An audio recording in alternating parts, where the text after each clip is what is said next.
پہلا عمل جس کی انسان خواہش کرے گا وہ صدقہ ہوگا، اور کہے گا اللہ میں صدقہ کر کے فَأَصَّدَّقَ وَأَكُن مِّنَ الصَّالِحِينَ، اور میں صدقہ کر کے میں صالحین کے ساتھ شامل ہو جاؤں، میں اپنا شمار صالحین میں کر لوں۔ دوسری جگہ اللہ رب العزت کی ذات نے کیا فرمایا؟ قول معروف خیر من صدقۃ یتبعها اذا، جو بہترین بول ہے قول معروف، بھلائی کا بول ہے، اچھائی کا بول ہے، نرمی کا بول ہے، صلح کا بول ہے، پیاری گفتگو ہے، اخلاق والی گفتگو ہے۔ قول معروف خیر من صدقۃ یتبعها اذا، اس دیے ہوئے صدقے سے بہتر ہے کہ جو تم صدقہ اپنے دوست، اپنے رشتہ دار، اپنے عزیز و اقارب، اپنے ہمسائے کو دینے کے بعد اس کو جتلاتے ہو، اس کو اذیت دیتے ہو، اس کا تذکرہ کرتے ہو، احسان سمجھتے ہو، اور اس سے اپنی مرضی کے کام کرواتے ہو صدقہ دینے کے بعد۔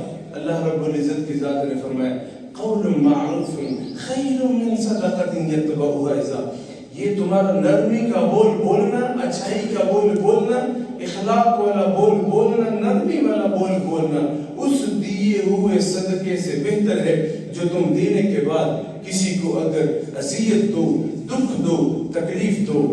اور حدیث شریف کا مفہوم ہے، اللہ رب العزت کی ذات کے پاک پیغمبر صلی اللہ تعالی علیہ وسلم نے فرمایا لوگو اتقوا النار ولو بشق تمر، اللہ سے ڈرو، جہنم سے بچو، بھلے کچھ نہیں ہے تمہارے پاس دینے کو۔ مثال دے کے سمجھایا کہ بھلے تمہیں ایک کھجور اللہ کے راستے میں صدقہ دے کر اللہ رب العزت کی ذات کی رضا حاصل کرنی پڑے تو بھی کرو، کچھ نہیں ہے پاس، ایک کھجور ہی اللہ کے راستے میں صدقہ کرو۔ تم اللہ کے حدیث شریف کا مفہوم ہے تم اللہ کے راستے میں مال دو گے، اللہ رب العزت کی ذات تمہارے اوپر آنے والی مشکلات و پریشانیوں کو، دکھ تکلیف کو ٹال دے گی۔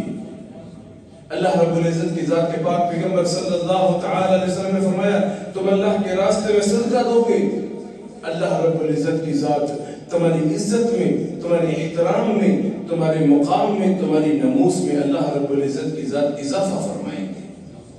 تم اللہ رب العزت کی ذات کے راستے میں صدقہ خیرات کرو گے، اللہ رب العزت کی ذات تمہیں موذی بیماریوں سے محفوظ رکھیں گے۔ تم اللہ کے راستے میں صدقہ دو گے، اللہ کے پاک پیغمبر صلی اللہ تعالی علیہ وسلم نے فرمایا کہ تمہیں بری موت سے اللہ رب العزت کی ذات محفوظ رکھیں گے۔ تم اللہ کے راستے میں صدقہ خیرات دو، فرشتے تمہارے لیے اٹھتے بیٹھتے چلتے پھرتے دعائیں کریں گے۔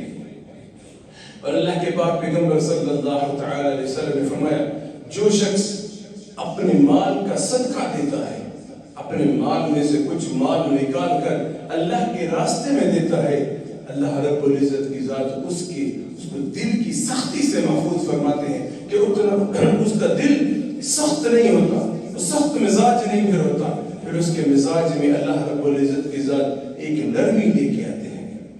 پھر اللہ کے پاک پیغمبر صلی اللہ تعالی علیہ وسلم نے فرمایا کہ تم اللہ کے راستے میں صدقہ دو، یہ صدقہ اللہ رب العزت کی ذات کے غصے کو تمہارے اوپر ٹھنڈا کرے گا۔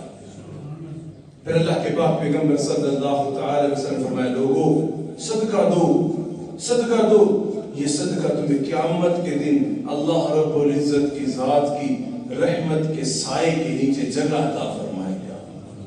اللہ کے پاک پیغمبر نے فرمایا تم اللہ کے راستے میں جو مال دیتے ہو، جو صدقہ دیتے ہو، وہ مال پھر انسان کے ساتھ کلام کرتا ہے، لیکن یہ کب کلام کرتا ہے؟ یہ اس وقت کلام کرے گا جب انسان اس دنیا سے اگلے جہان میں جائے گا۔ مال کیا کہتا ہے؟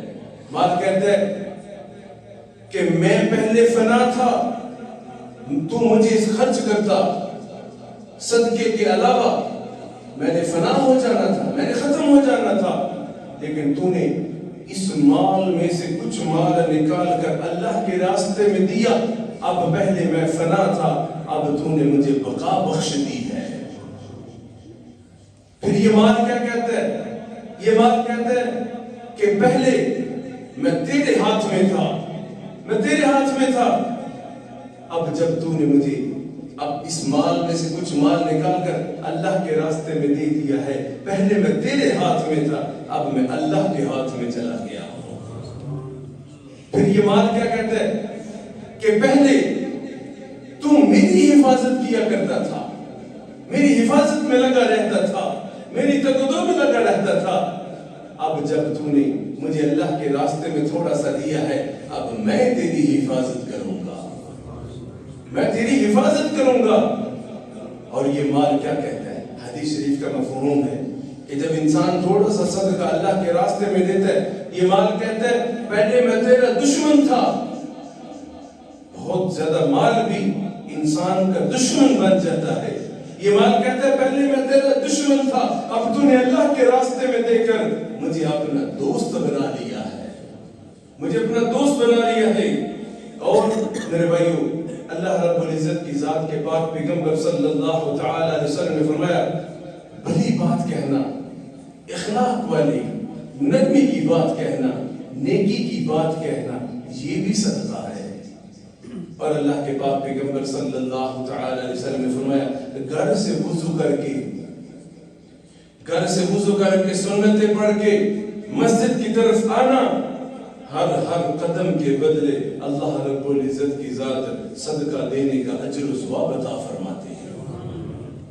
اور کتنی بڑی یہ قرآن کی آیت ہے کہ انسان مرنے کے بعد جب اپنے سارے اعمال کو دیکھے گا کہ یہ میری نمازیں ہیں، یہ میرا روزہ ہے، یہ میرا حج ہے، یہ میری زکوٰۃ ہے، یہ میرا عمرہ ہے، یہ میری قرآن کی تلاوت ہے، یہ میرا ذکر اذکار ہے، سارے اعمال کو دیکھنے کے بعد جب وہ اپنے نامہ اعمال کے اندر صدقے کا اجر و ثواب دیکھے گا تو وہ یہ اللہ قرآن یہ کہتا ہے 28واں سپارہ، پھر وہ اللہ سے کلام کرے گا، فَيَقُولُ رَبِّي لَوْلَا أَخَّرْتَنِي إِلَىٰ أَجَلٍ قَرِيبٍ فَأَصَّدَّقَ وَأَكُن مِّنَ الصَّالِحِينَ۔ اللہ تو مجھے ایک بار واپس دنیا میں بھیج دے، اور یہ خواہش کا اظہار کرے گا کہ کاش اللہ نے مجھے جتنا مال دیا تھا میں سارے کا سارا مال اللہ کے راستے میں صدقہ کر دیتا۔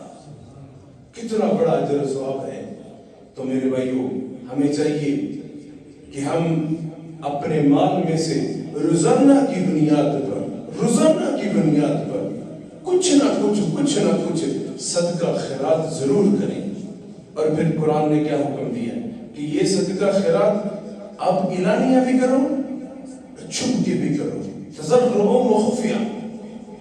جہاں کہیں پر لوگ اعلانیہ صدقہ اللہ کے راستے میں دے رہے ہیں، وہاں پر آپ نے یہ نہیں کہنا کہ جی میں چھپ کے دیتا ہوں، کسی کو کیا پتا میں کتنا کرتا ہوں۔